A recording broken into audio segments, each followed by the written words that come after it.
Trump صاحب کہتے ہیں کہ ہو سکتا ہے چائنا وزٹ سے پہلے ہمارا ایگریمنٹ سائن ہو جائے ایران کے ساتھ۔ خرم دستگیر صاحب، جو بنیادی نکات سامنے آ رہے ہیں ابھی تک، اس میں آپ پہلے تو کہتے تھے کہ اوباما نے ڈبو دیا، لیکن اب شاید اوباما سے بری ڈیل ان کو کرنی پڑے، مجھے تو یہی نظر آ رہا ہے۔ جی لیکن اس وقت ٹرمپ بھی اور جو مارکو روبیو جن کا سٹیٹمنٹ آپ نے سنایا بھی، وہ لفظ جنگ سے پیچھے ہٹ رہے ہیں، کیونکہ ان کو پہلی دفعہ اب اپنی جو پارلیمان ہے، کانگریس اور سینٹ، وہاں سے کچھ مزاحمت کا سامنا ہے، اور اسی لیے جو ہے، حالانکہ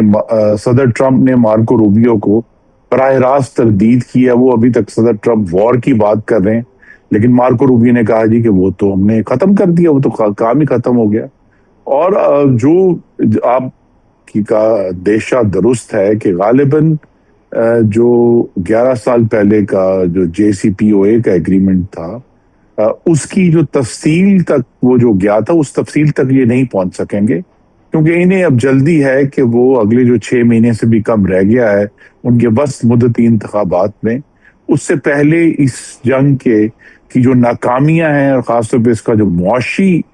پوری دنیا کے اوپر اثر آیا ہے بشمول امریکہ،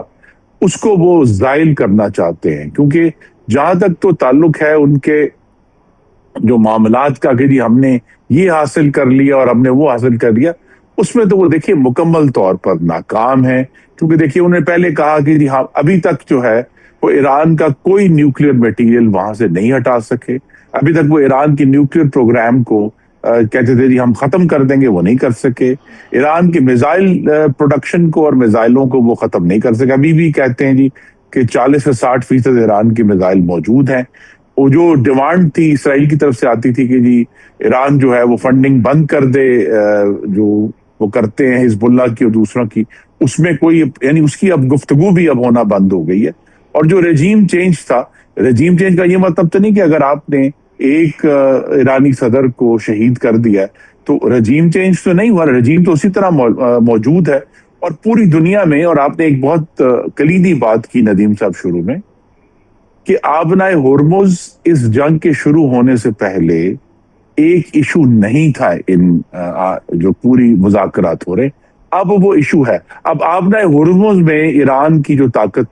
کا اظہار ہوا ہے اس جنگ کے دوران، وہ ایک انتہائی اہم تصویراتی معاملہ ہے، یعنی ایک اسٹریٹجک ایشو بن گیا ہے کہ ایران نے یہ ثابت کیا ہے کہ وہ بغیر کسی، حالانکہ ان کی نیوی جو ہے وہ اب تقریباً موجود نہیں ہے، بغیر کسی بحری بیڑے کے وہ آبنائے ہرمز کو بند کر سکتے۔ اور دوسرا انہوں نے یہ واضح کیا ہے کہ ایک نسبتاً ہلکی بمباری سے جو انہوں نے عرب ممالک پر کی ہے، وہ پوری دنیا کی معیشت کو مفلوج کر سکتے ہیں۔ تو اب جو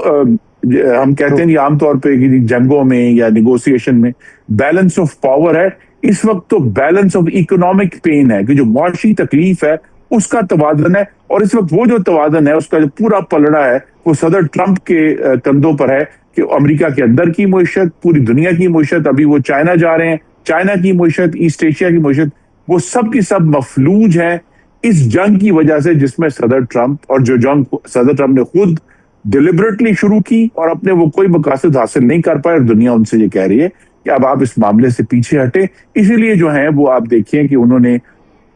جو بڑی ایک اور اہم پیش رفت تھی کہ وہ جو 22 جو سیلرز تھے وہ بھی انہوں نے پاکستان کے حوالے کیے جو ان کے قبضے میں تھے۔ اسی کو وہ ایک خیر سگالی کا